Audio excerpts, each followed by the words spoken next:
Igihugu c'amavukiro hamwe n'abasigaye mu gihugu biciye mu makuru atohojwe neza yerekeye ibisata vyose by'ubuzima bw'igihugu. Ikiganiro Humura Burundi gica ku rubuga rwa RPA kuri www.rpa.bi. Humura Burundi.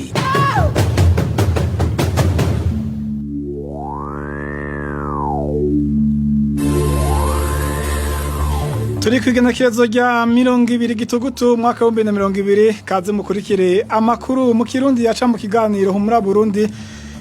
Onésime DUSHIMAGIZE nije ngira ngo mbashikirize ano makuru. Steven Yunge ko hamwe na Fabrice ndi mu rukundo ne batuma amajwi abashikira. Reka tuyahere ku nkuru ziyagize. Uhazarango y'u Burundi Petero Buyoya na bamwe mu basirikare n'abapolisi bakoranye baraye baciriwe umunyororo wo guherayo mu rubanza rwashashe kuri uyu wa mbere rwa Perezida Melchior Ndadaye. Abanyagihugu bo muri zone Binyuro komine Vyanda mu ntara ya Bururi basaba ubushikiranganje bw'amagara y'abantu gutanga uburenganzira bwo gutanguza ibikorwa vy'ivuriro bubakiwe n'abagira neza b'abatariyano ni mu gihe basanzwe badafise aho bivuriza habegereye. Mu kigabane turiho cyo kuri wa 20 Gitugutu RPA iganira n'umurundi yahungiye mu gihugu cy'u Rwanda akora akazi ko kunguruza abantu kwipikipiki mu gisagara ca Kigali mu kanya idonito.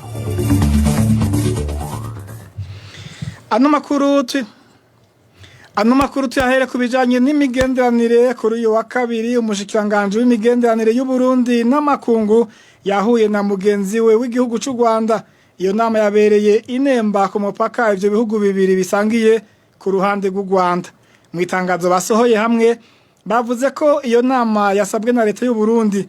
Muri iyo tangazo Albert Shingiro w'u Burundi na Vincent Biruta w'u Rwanda bavuga ko iyo nama yari ifise intumbero yo guhanahana ivyumviro ku bijanye n'umubano w'ivyo bihugu bibiri no kuntu wonagurwa. Abo bashikiranganje bakaba banahanye amakete amareta yabo yandikiraniye nkuko tubisanga muri iyo tangazo nyene basohoye.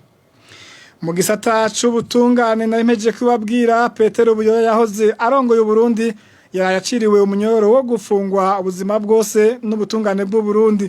Wacu kimwe n'abandi 15 baciriwe umunyororo wo guherayo bagiriwe n'icaha cyo kugandagura Perezida Melchior Ndadaye. Abandi batatu bakurikiranwa n'ubwo rubanza baciriwe umunyororo w'imyaka 20 bagiriwe n'icaha cyo kwifatikanya nabo bandi. Umwe nawe sentare ntahinyuzwa ikaba yaraye imwejeje. Muri abo baciriwe umunyororo wo guherayo bane basanzwe bafunzwe haraheze imyaka 2. Mu baciriwe gufungwa imyaka 20 nabo umwe aburana yidegemvya. Uretse abo batanu rero abandi bose bakurikiranwa muri urwo rubanza bakaba batari ku butaka bw'u Burundi. Sentare ntahinyuzwa yaciriye kandi abo 19 ukuriha leta indishi y'imiliyaridi irenga 102 y'amafaranga y'amarundi. Mu gisata c'agateka kazi na muntu naho leta yarikuye guhagarikana ko ikibazo c'imbonera kure zihaye akazi kubutungane kandi zitabifitiye uburenganzira amazi atararenga inkombe.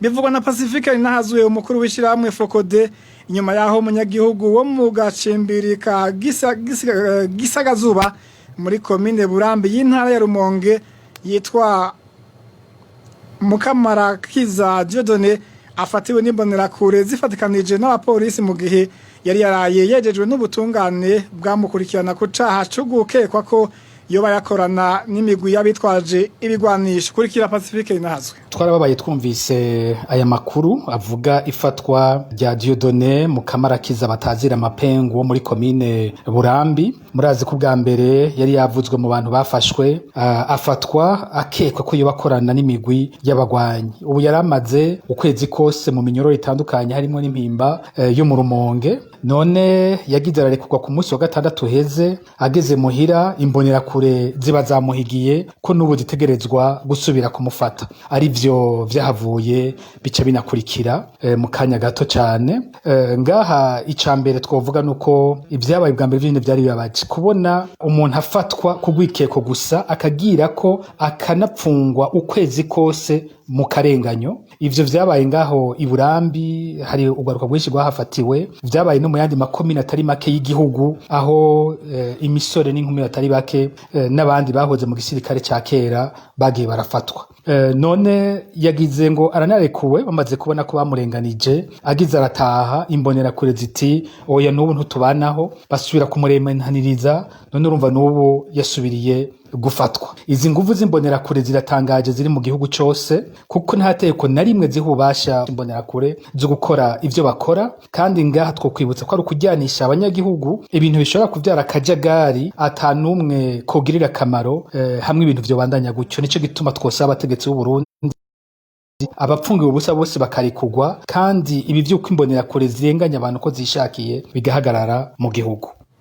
Amakuru yahavuye dushikira kuri no wa kabiri akabavuga ko Mukamarakiza Dieudonné muri kino gihe apfungiwe mu gashoka komisariya ya Rumonge inyuma yo kurara ijoro rimwe kuri position y'igipolisi caho bita Kiganza. Mu makuru y'agateka kazi na muntu nyene urwego rw'ubutungane mu Burundi ngo ruracafise ikibazo cyo guhana ivyaha. Ivyo bivugwa n'umushingwa manza Yves Runyagu akaba ari n'umunyamabanga mukuru w'ishirahamwe Covid. Abishikirije inyuma yaho Sedouane Mizero muyobozi wa lycée communale Remera muri commune Gashikanwa intara ya Ngozi akaba asanzwe arongoye umugambo SNDFDD muri yo commune arekuriwe adashizwe imbere y'ubutungane, kandi yari yafatanywe itonga ashurashuza umwana w'umwigeme w'imyaka 14. Mukurikire.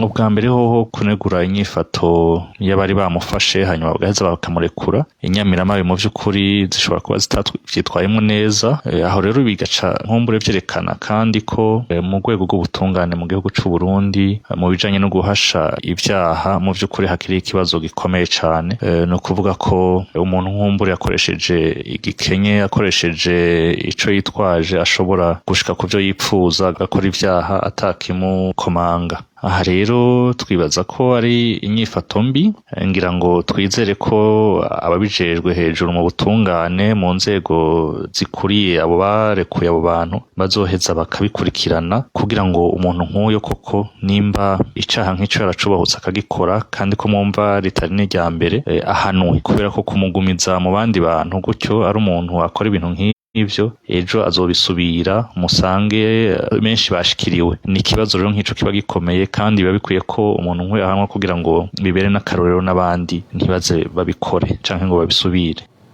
Mu makuru y'agateka kazi na muntu nyene bamwe mu banyagihugu bo muri commune n'intara ya Muyinga baridogera akagwi k'abapolisi babiri bavuga ko babahohotera mu kubasaba igiturire no mu kubagira kwiterabwoba.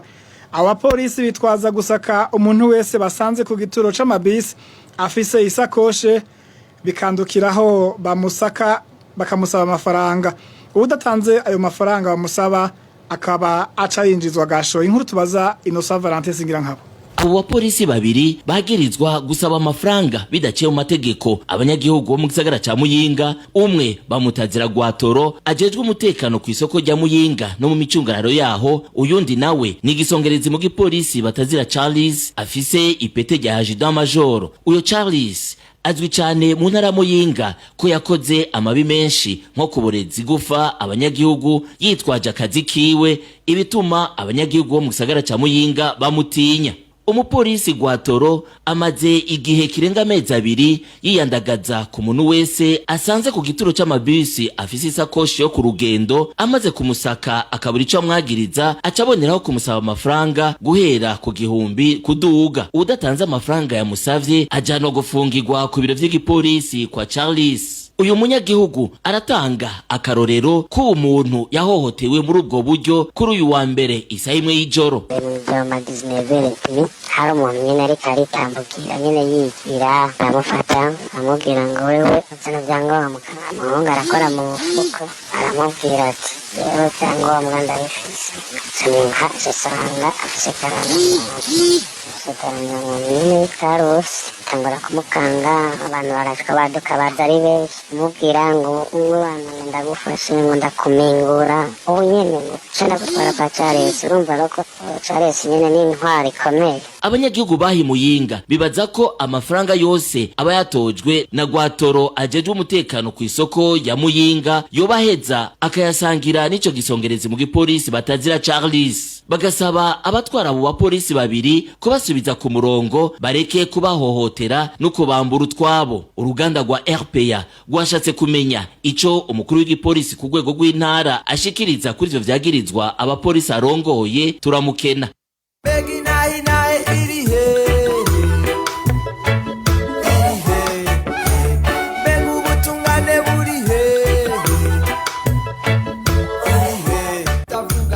RPA yifatikanije n'abamenyesha makuru Agnès Ndirubusa, Christine Kamikazi, Terence Mozenzi na Egide Harerimana b'ikinyamakuru Iwacu. Bafunzwe kuva ku igenekerezo rya 22 Gitugutu umwaka wa 2019.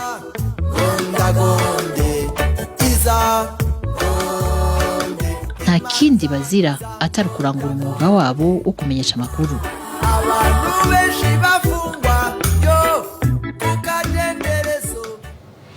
Tutandukira igisata c'amagara y'abantu. Abanyagihugu bo muri zone Binyuro komine Vyanda mu ntara ya Bururi basaba ubushikiranganji bw'amagara y'abantu gutanga uburenganzira bwo gutanguza ibikorwa by'ivuriro rishasha byubatswe muri iyo zone. Iryo vuriro haheze umwaka rishikirijwe n'abagira neza b'abatariyano baryubatse kugira ngo bafunyirize urugendo abanyagihugu basanzwe bagira rurerure baja kwivuriza mu yandi mazone. Idonido na Eroge Diveremesha. Abanyagihugu bo muri zone Binyuro ya komine Vyanda barashimishwa no kubona bararonsa abagira neza babubakira iryo vuriro ngo kuko bibagora kuronka aho bivuriza na rijya yandi mavuriro ari kure cyane. Bavuga ko iyo ngabire bayikesha umupatiri avuka muri iyo zone arangura ubutumwa mu gihugu c'Ubutaliyano yababajwe n'uwo muroho w'urugendo rurerure bagira baja kwivuza. Uko vyagenze yaca ku bazungu bahera mu Butaliyano arababwira ati je hari ahantu hameze nabi cyane abanyagihugu no baracagenda kwivuza bagiye nderuzo hanamavurira hegereye amabazungu baca baraca muri diocese baraza barubaka ivuriro ryiza cyane ry'akarorero amakipema yose barashiramo byose biri kompre byose birimwo. Kwigenekerezo rya 17 Gitugutu umwaka wa 2019 niho bagira neza abatariyano bari kumwe n'abarongoye diocese ya Bururi hamwe n'abarongoye akarere k'ubuvuzi bashika muri iyo zone gushikiriza icese iryo vuriro mbere nk'uko abanyagihugu baho babivuga bagenda babemereye ko rizoca ritangura ibikorwa bidatevye ariko bararindiriye barahebura. Wari yaserukiye akarere k'ubuvuzi mu ntara aravuga ko mu maguru masha ivuriro rica ritangura mugabo kugeza uno munsi abanyagihugu bariko baragira ibibazo byinshi cyane. Tubajije hejuru muri diocese batubwira ko urupapuro rwagiye mu bushikiranganji bw'amagara y'abantu n'ubu ngo batararusinyako bamanuka akabura imisha baha abanyagihugu umubabaro nibo bawufise cyane. Abo banyagihugu bavuga ko bafise ingorane z'urugendo rurerure bagira baja kwivuza. Bavuga ko abavyeyi benshi bibarukira muhira ibice bituma bamwe muri bo baruhira ubusa hatibagiwe abagwayi barembera mu nzira kubera gushikiyo baja kwivuriza babatwara ku nderuzo. Ku myidogo y'abo banyagihugu uruganda rwa RPA ntirurashobora kuronka umuvugizi w'ubushikiranganje bw'amagara y'abantu ngo agire ico abivugako. Tumushimire Eroge Diveremesha.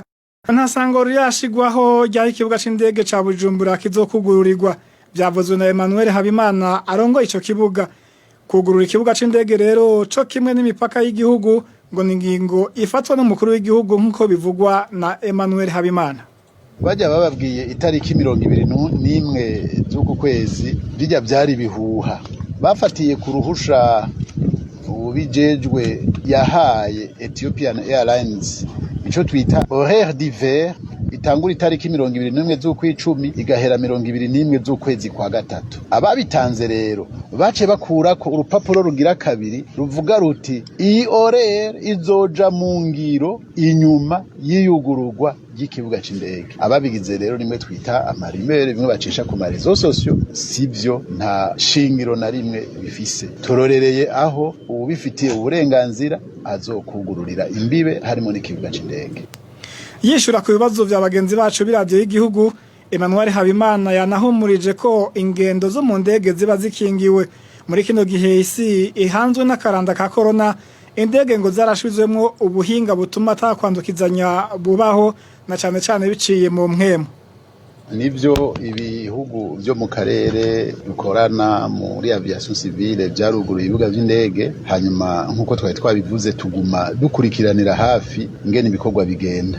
Icagaragaye rero harashobora kuza umugwayi umuntu ari testé positif au COVID-19 ariko nta na rimwe byagaragaye yuko hari n'umwe yanduriye mu ndege. Mutivyo biva kuki? Biva ku ngingo nyinshi zafashwe. Ubwa mbere ingenzi igenda iri protege, ubwa kabiri uko ibibanza mu ndege bipanze ntibicara barabana kugira ngo bahemeranire, bicara umwe ari nyuma y'uwundi, uhemye n'utwocomoka dukeyi tugenda inyuma mu mugongo. Hanyuma igihambaye ni c'ubuhinga mu ndege rero. Muri no context ya COVID-19 harashizwemwo dispositif systeme yuko impemu duhema hagati y'minota 2 n'iminota 4 ziba zamaze gusubira kuba nshasha. Izo duhemye zica zisohoka ziciye kuri fuselage, zigaca zica muri filtre iri hejuru ya siege y'umwe, hanyuma hagaca haza rero impemu nshasha cyo twita air ivuye hanze. Rero no kugenda barakurikirana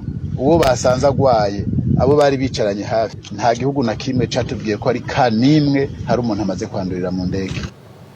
Ikibuga c'indege ca Bujumbura kikaba cugawe kuva mu kwezi kwa Ndamukiza no mwaka, ingingo yafashwe mu ntumbero yo gukinga umugera wa corona. Umuyobozi w'ishure rya leta agize amakosa atuma harihwa amafaranga niwe ategerezwa kuyariha ku gatwe kiwe.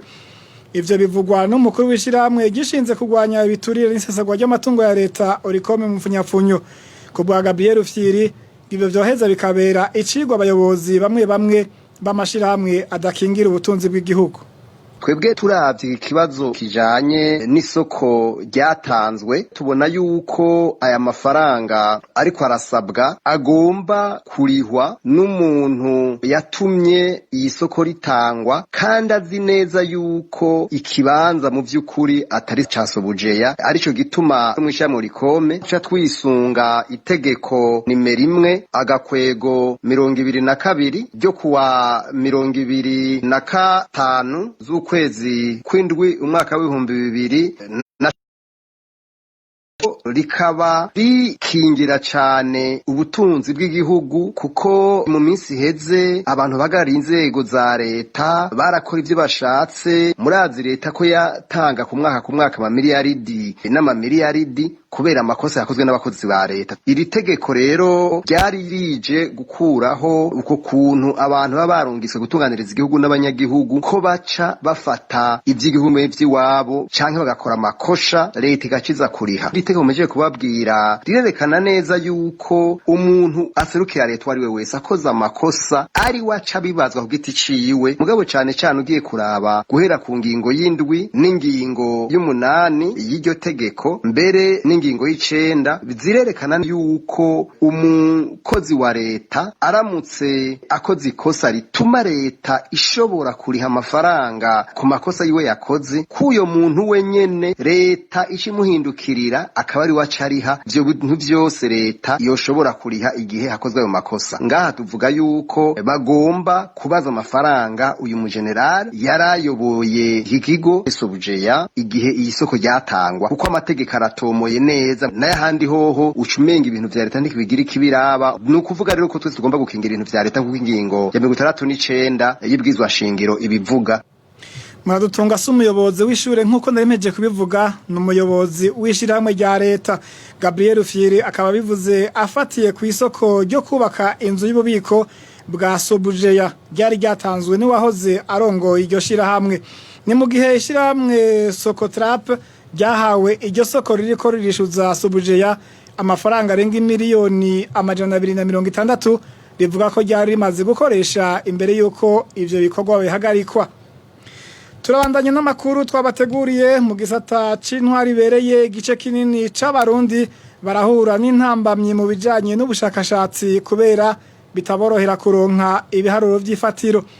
Mu gihe kwigenekezo rya 20 Gitugutu ku mwaka utashe amakungu ahimbaza umunsi mpuzamakungu wahariwe ibiharuro vy'ifatiro bita statistique mu rurimi rw'igifaransa, iradio RPA yashimye kugaruka ku ntambamyi nyamukuru zo muri ico gisata mu Burundi. Tubibaze Trésor Niyongabo. Intambamyi abegeranya ibiharuro vy'ifatiro mu bisata bitandukanye vy'ubuzima bw'igihugu bakunda kugira nukudatahura akamaro k'ico gikorwa nk'uko amasoko atandukanye ya RPA mu kigo kijejwe gutororokanya ibiharuro no kugira ubushakashatsi mu bijanye n'ubutunzi mu Burundi Istebu abimenyesha. Abarundi benshi ntibumva neza igituma ivyo bikorwa biba. Kenshi na kenshi abatari bake ntibemera gutanga amakuru kubakora amatohoza canke bagatanga amakuru atariyo. Ivyo bigatuma rero bimwe mu bitigi bishigwa habona bitaba bihuye n'ukuri, ibindi ugasanga ntibikwiye canke bitari kugihe. Iyindi ntambamyi nuko ayo matohoza akorwa mu bisata vyinshi kandi abakozi bafise ubuhinga bwo gutororokanya ibiharuro ari bake cyane. Ku ruhande rw'abanyeshure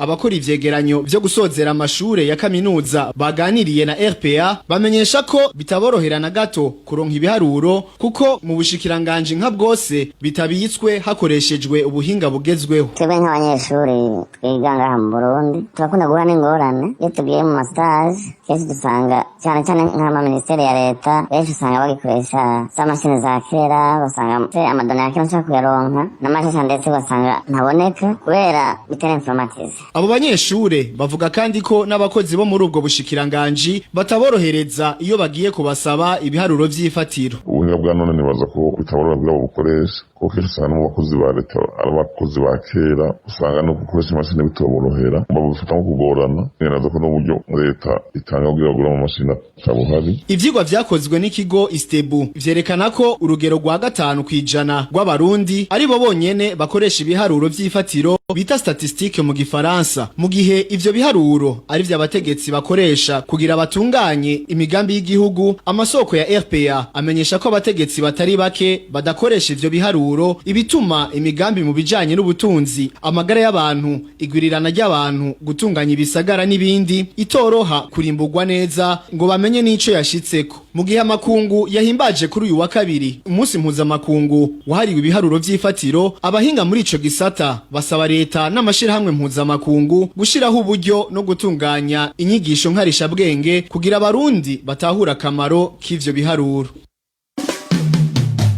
Ibiganiro vya RPA mu bisanga ku mbuga Facebook, YouTube, Twitter no kuri www.RPA.BI. Amakuru twabateguriye arabandanya. Imvura yarayiguye ku mugoroba wo kuri uyu wa mbere yarononye ibitari bike ku mitumba igize zone Masaka, komine Giteranye mu ntara ya Muyinga.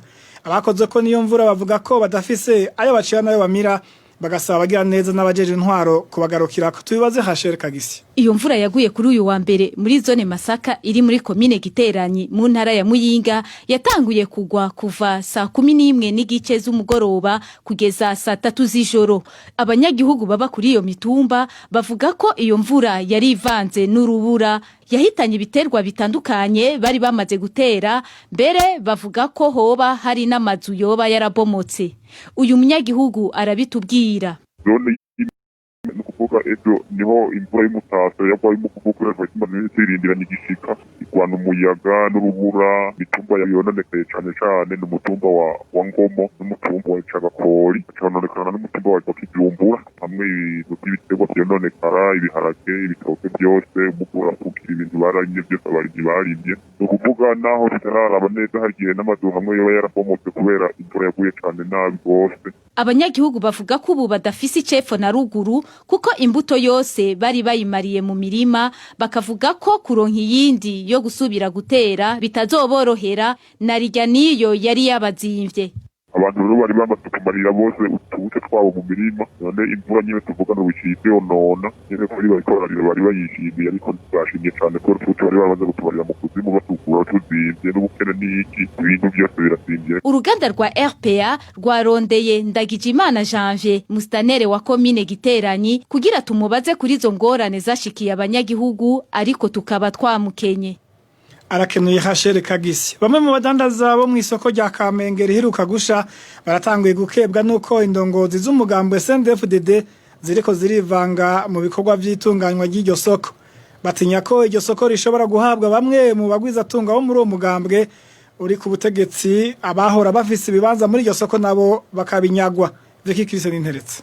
bamwe mu badandaza bakorera mu isoko yeruka gusha muri zone Kamenge bamenyesha ko ayo makenga batanguye kuyagira igihe umukuru w'umugambwe CNDD-FDD mu gisagara ca Bujumbura muganga Ndagijimana Benjamin yaza aho bariko barakorera ku munsi wa kane w'indwi heze bakavuga ko yaraje kugerageza kubumvisha ko boje gukorera ivy'imfata kibanza muri zone Kinama. Amakuru twahawe na bamwe mu badandaza akavuga ko batigeze batahura icyo uwo mukuru w'umugambwe ariko arakora mu itunganyo ry'ibikorwa by'iryo soko mu gihe hariho umugwi ujejwe kubikora. Ariko abandi badandaza bari basanzwe bakorera muri iryo soko rya Kamenge bakavuga ko kuvigisha atanindwi heze haki yatangura kunugwanugwa ko iyo soko izohabwa umugwiza atunga kugira ngo azoyikoreremwo. Wavuzwe cyane akaba ari uwitwa Kazohera Venerand umwe mu bagwiza atunga batanze igifyo c'amafaranga igihe umukuru w'igihugu yakarahimiriza mu kwitanga kugira ngo isoko risubire kubakwa. Kazohera Venerand akaba yatanze miliyoni 200 z'amafaranga y'amarundi akaba ari nawe yaguze ikibanza cyahora mu ingoro y'umugambwe Iprona aha hano rubibe n'iryo soko. Abo badandaza bakaba bakeka ko uwo mukuru w'umugambwe CNDD-FDD mu gisagara cya Bujumbura ko yoba yaje gukingira inyungu z'uwo mugwiza atunga. Ubu rero abo badandaza batanguye gutinya ko abari bafise ibibanza muri iyo soko batazokoroherwa mu kubisubizwa. Twaronde muganga Benjamin Ndagijimana arongoye umugambwe CNDD-FDD mu gisagara ca Bujumbura telefone yiwe yarizimije. Tuve mu gisagara ca Bujumbura dusimbere hakurya mu busereko bwa Kongo ihandi intwaro rusangi aho ibikorwa bitandukanye vyahagaze kuri uyu wa mbere mu ikambi y'impunzi z'abarundi Rusenda muri ico gihugu nyene. Ivyo bikaba vyaturutse kuri yegeregere yakozwe n'abapolisi bacungera iyo kambi bamaze amezi 5 bataronswa umushahara wabo. Tubibaze na Deje irakoze. Mu gatondo ko kuri uyu wa mbere igenekerezo rya 19 Gitugutu niho abapolisi b'igihugu ca Kongo basanzwe bacungera ikambi y'impunzi y'Urusenda bagira imyiyerekano basaba umushahara wabo w'amezi 5 baheraniwe nkuko bivugwa n'umwe mu mpunzi ziba muri iyo kambi. Iyo yegeregere yatumye ibikorwa bihagarara aho n'imiduga y'amashirahamwe atandukanye atashobora kwinjira muri iyo kambi. Impunzi twazimishe turi mu ruhagarara rudasanzwe bavuye ku bapolisi. Abapolisi bari buzuye mu mabarabara yinjira mu nkambi bariko baturira ibintu bizana imyotsi aho atama service yari yemerewe gukora. Nta miduga y'amashirahamwe yakorera ngaha mu nkambi yayemewe kwinjira ngaha muri iyi nkambi kubera ngo bamaze amezi 5 badahembwa. Ibikorwa byo gutanga imfungurwa hamwe n'impuzu navyo nyene vyarahagaritswe kiretse ibikorwa bijanye n'igisata c'amagara y'abantu. Nta muduga wemewe kwinjira mu nkambi kiretse umuduga nk'amambirase igisata ca sante nico cariko kirakora, ariko ubundi bwobwo nta mundi muduga n'umwe waba wa senere waba w'amashirahamwe ajejwe kugabura ifungurwa mu nkambi. Nta bikorwa na bimwe vyariko birahagarara. Ivyo mbere bikaba vyabaye bariko baratanga amasabuni ku mpunzi kandi kuri porogaramu akaba bavuze ko baza gutanga amasabuni bakaza batanga impuzu. Ivyo babihejeje kumbakana kwinjira muri resasuma. Ivyo bikaba vyashitse mu gihe abarundi bahungiye muri iyo kambi y'Urusenda bari biteze guhabwa imfungurwa z'amezi 2 batari bwaronswe. Tumushimire nawe nyene na Deje irakoze. Tuje mu gice ca kabiri ca kino kiganiro cahariwe ikigabane turiho mwamukurikira imisi yose ku munsi wa kabiri. Turiho ino munsi rero yaganiriye n'umurundi yahungiye mu gihugu c'u Rwanda akora umwuga wo kunguruza abantu kw'ipikipiki mu gisagara ca Kigali. Umutumire mu kiganiro turiho amenyesha ko uwo mwuga umufasha mu bitari bike mu bijanye n'ubuzima bw'ubuhungiro amaze n'imyaka ishika kuri 5 naho intambamyi zitabura muri ako kazi.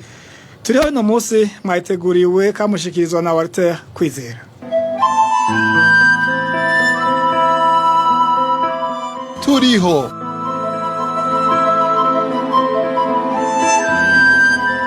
Turiho ni kiganiro gica hirya no hino uko impunzi z'abarundi zibayeho mu bihugu bahungiyemo.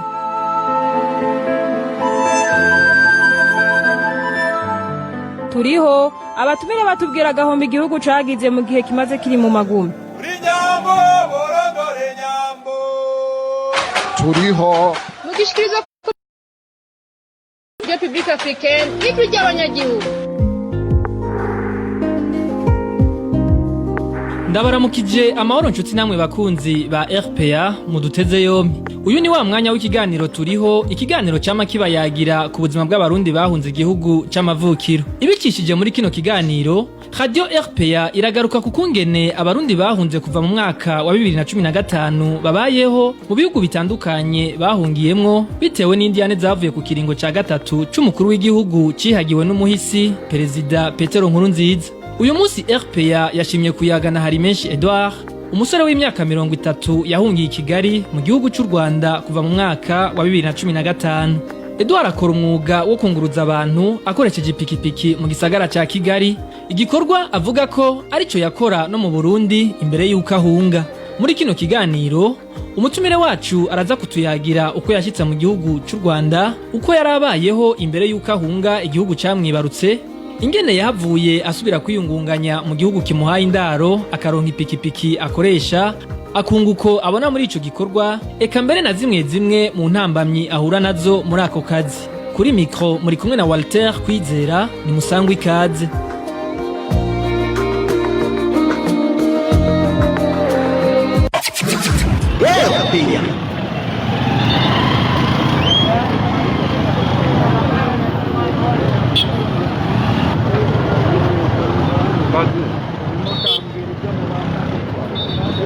Nkuko muvyumva turi neza na neza ku gituro c'amapikipiki n'imiduga aho Edouard arangurira imirimo yiwe ya misi yose. Ni Kigali muri quartier bita Kimironko.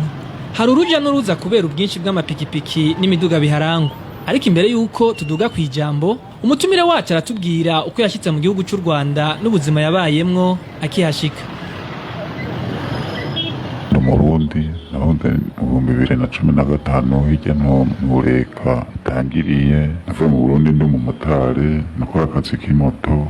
Nari mbayeho nyene narakora kubera nari nisanzuye. Mu Burundi ntabwo kari kureka kumera neza kubera hari mu gihugu c'iwacu. Nta ngorane nari mfise kandi umuntu yakora akazi nyene kubera avuga ati ndi mu gihugu c'iwacu kugira ngo yiteze imbere, kugira ngo rabe nawe ko yokunguka. Hanyuma nyene biraba nabi mu Burundi, hanyuma ndahunga abandi bahunze 2015. Nta kuntu bava mu gihugu ngo bice bikorohera, umva vyarangoye nyene. Naho umuntu nyene ashitse mu kindi gihugu atakindi gihugu yari bwaje murumva birategeza kumugora. Hishika nyene nta kuntu nari kwiyungunganya kubera nari impunze. Abandi nyene babanjije kumfasha nyene, bamwe bari Abarundi abandi bari Abanyarwanda. Barangabura kubera imana nakoze nyene utuntu, uraza umuntu nawe agufashije nta kuntu yagufasha atakantu uri kuramukorera kandi agutunze. Mbanza kubaho nyene nabi, mugabo Imana irabikora ndabaho.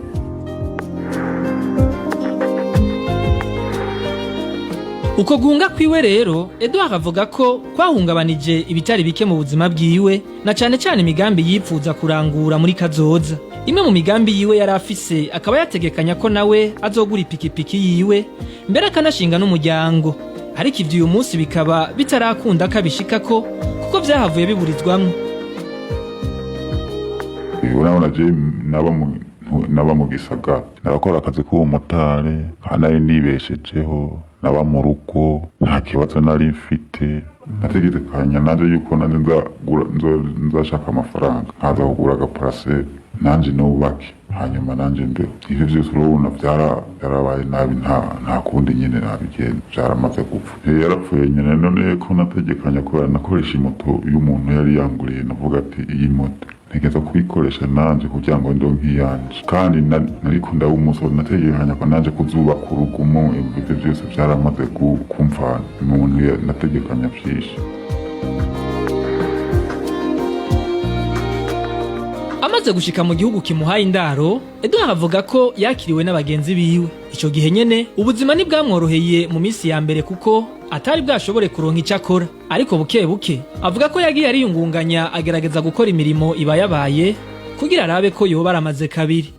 Nshitse mu Rwanda nshikira ku bagenzi baramfasha, nashikira Kigali ni muri kariti yitwa Kimironko. Ntabwo vyanyoroheye, mba vyari kunyohera gute kandi nari ngiye ahantu nta ngorane za mbere nahuye nazo, n'ukubera nari mvuye mu Burundi mfite akazi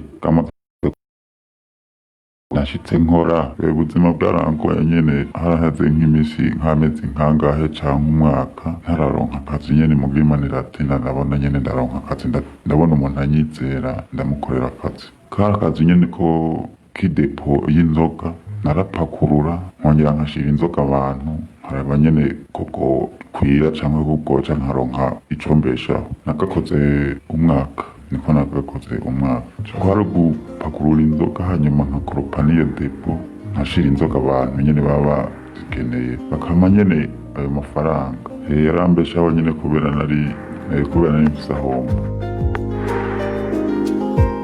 naho yashikiye gukora akazi kamusaba inguvu Edouard ntiyigeze aheba canke ngo yibagira umwuga yari asanzwe akora i Burundi.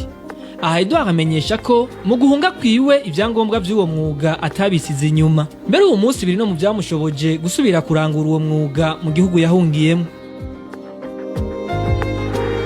Aho se nakora ku iyo depo kwari kugira ngo umenyerane n'abantu ndababaza ko nyine bimeze ko nyine naronka akandi kazi kubera mfise permis abondo nkiri moto vyangombwa nari ndabifise nari narabihunganye gusa kubera yo naguma aho bancumbikiye nari ngumye mu rupangu nta muntu twari kumenyana mugana bimaze kuja kwibarabara nikorera mu kazi haza ndabwira abantu babagenze nyene ubuzima nari nahora nkora mu Burundi bakamba ati urafise permis kizagushakira muzandonderera atinda nyene ndahora n'umugenzi nyene arandonderera hanyuma aratangira gukora mugana aho nkora nyene ivyanyoroheye kubera ntaho ntari bwamenye ejo cyane umugenzi n'umurundi.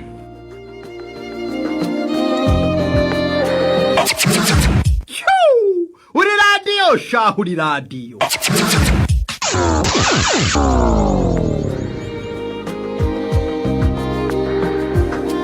Nubwo uyu munsi atarashika kuvyo yipfuza vyose umutumire wacu avuga ko uyu munsi yateye intangwe kurusha uko yarabayeho agishika mu gihugu camwakiriye cy'u Rwanda. Uretse ko ashoboye kwibeshaho akiha nico yipfuza aranemeza ko mu minsi iri imbere ashobora no kugura ipikipiki yiwe bwite kuko icari kimwe mu ndoto yari afise.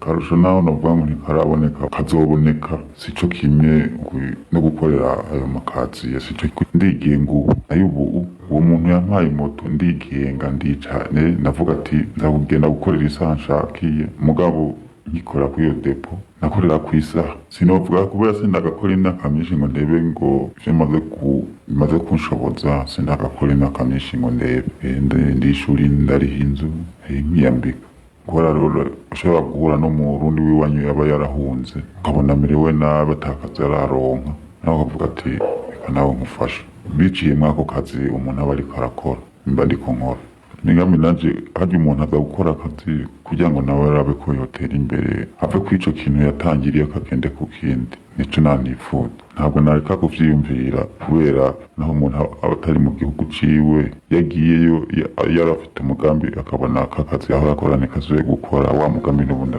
arawubandanya nanshaka naho nyine biba bigoranye nshaka nanje ndebe hanyuma nkaraba ko noronka imoto yanje nanje niwo mugambi mfite nta wundi mugambi mfite bizoteba mugabo urumva iyo umuntu yihaye intumbero aba yayihaye.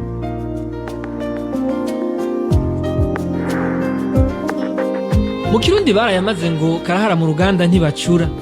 Kutamenya amakartier yose y'igisagara ca Kigali ahaherereye ni kimwe mu ntambamyi hari menshi Edouard yama yahuye nazo muri uwo mwuga wiwe. Ivyo avuga ko ari byo bituma ataronka abakiriya rimwe na rimwe. Mu Burundi amakartier yose narinda yatsi ntabwo arico kimwe kubera ino ntayo nzi byabandi bibanza kungora nyene birangora ibiciro birangora abamabarabara harangora abigoye ndabikora nyene iyo umuntu yemeje ikintu avuga ati reka mpombe cankwe nzunguka niho nzabimenya uracuruza ukavuga ati reka ncuruze niho nimpomba ndacamenya aho nahombe ninunguka ndaca mvuga ati nuko abanyarwanda nyene ndashobora kubaganiriza ibambye ati ntwaraha nkababwira ati aha ntabwo ndahazi iyo duhuye n'umuntu mwiza arambwira ati tugende ndakwereka iyo duhuye n'ubundi nyene muntu nyene ameze ukuntu arambwira ati sinjana n'umuntu atahazi hanyuma nkavyihorera. Ubona bishika nyene ayo ukeneye ku munsi ukayaronka ayo shitse ndayaronka veresema ndayaronka nayo kubika nkayaronka nyene nayo kubera imba nayo kufunga nayo kurya mba nayarose aho bari sawa mashimira Imana. Bavyeyi bacu ndababarire muragenda mwitwararitse ibanga mu bantu bene wacu mbabwire bavyeyi bacu ndababarire muragenda mwitwararitse ibanga mu bantu bazobaha agateka mu badufatiye mu mvahe no mu njahe ni ikiganiro turiho turiko tuyagana hari menshi Edouard umwe mu barundi b'impunzi yahungiye mu gihugu cy'u Rwanda mu gisagara ca Kigali. Umutumire wacu akaba akora umwuga wo kunguruza abantu kw'ipikipiki. Naho rero ari mu buhungiro Edouard araremesha abarundi basigaye mu gihugu abasaba kwihangana mu bihe bitoroshe bariko baracamwe. Nayo kuri leta ihari uyu munsi yiyita leta mvyeyi kubwiwabona ko iyo leta yoreka kwiyita mvyeyi kuko bidahwanye n'ivyikora kubera ko umuvyeyi atarobanura ku butoni. Akavuga ko yoreka no kwirigwa irahamagarira abarundi gutaha kuko umunsi amahoro yaje umwe wese azotaha atawumuraritse. Abarundi cyo batera kamo gusa nta mvura idahita bajya bagitinyizwa rya leta nibayihangane none kujya ukuntu batwagwa nabi nta kundi bonyene babigenda baravyemera mugabo nibavyemere bihanganye igihe burya kizabizatinda birangire je ntwari zotinzohava nta kinanirana ntabwo ntavyemera ko leta mvyeyi abavyeyi ntabirirwa bica abantu bafata abantu leta kwihimiriza abantu batari gute kandi baguma bica abantu kubera ikinone baguma bavuga ngo hari abantu bafise imitahe ngo bishe ngo bagize iki ngo bateye amakudeta kubesha abantu bose bakabapfungira ubusa ubu bacitse agahunga uwo umubwira ngo utaha kandi baretse gutoteza abantu bakareka kubica bakareka kuvuga ngo naka ngo mufite umutahe ntibarobanure ngo umwe nibatahe hagize yuko bataha nakuza kubabwira ngo ni muze mutahe wenyine wo kwitana kubera wabona hari amahoro. Nayo ku barundi b'impunzi uyu mutumire wacu abahamagarira kugumya umutima w'ubuntu maze bagakura amaboko mu mpuzu bagakora kubwiwavuga ko iyo ufise inyifato nziza ukagira n'umwete wo gukora atacobuza ko utera imbere.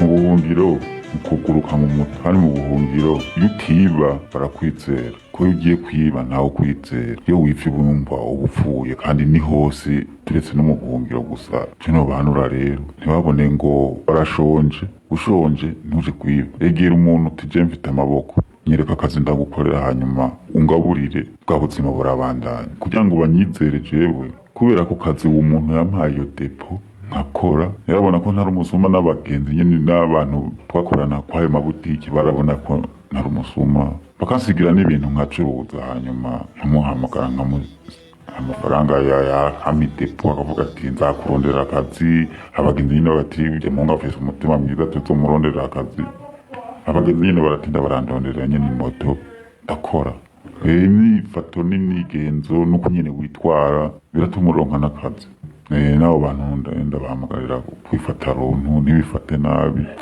iyo ukomeye kirazira kuwushyira amaboko mu mufuka kandi iyo ufise ubwenge tegetswe nawe kubukoresha imana izobaha bagasubira mu gihugu cabo kandi umwanya batarasubirayo barabe nyene nabo ko nyene bokora umuntu ababwiye akazi ntibakanye ariko kose bagakore kugira ngo babeho imana nyene nibishaka bazotaha hanyuma basubire mu gihugu cabo harya warahunze ntubura icyo wiyungunganyamwo bajya bararonka baraba n'abafasha bimwe kugira ngo barabe twubacuruza kugira ngo babe barabaye kino bahanura.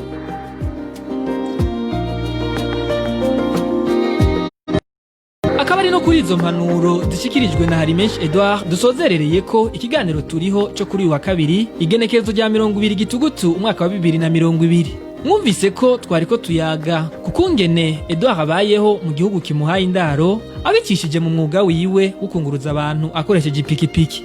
Ndashimiye umutumire wacu ku bitari bike yatuyagiye. Shimiye namwe mwese mwari muduteze yombi. Walter Kwizera mwari muteramanye ndabasezeye ndabipfuriza kugira iteka n'itekana hiwanyu. Imana ibarinde naho ubutaha. Turiho cyari ikiganiro turiho kitubwira ingene abarundi bahungiye hanze y'igihugu babayeho n'agahombo katewe n'indiane za politiki igihugu kirimo.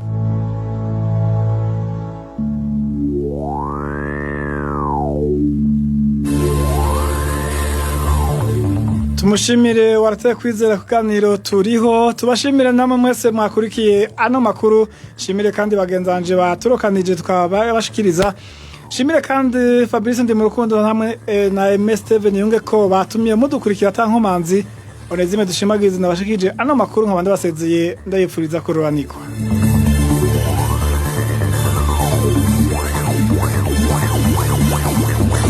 Ko muri Burundi ikiganiro gihuza abarundi bahunze igihugu c'amavukiro n'abasigaye hagati mu gihugu biciye mu kubashikiriza amakuru atosoye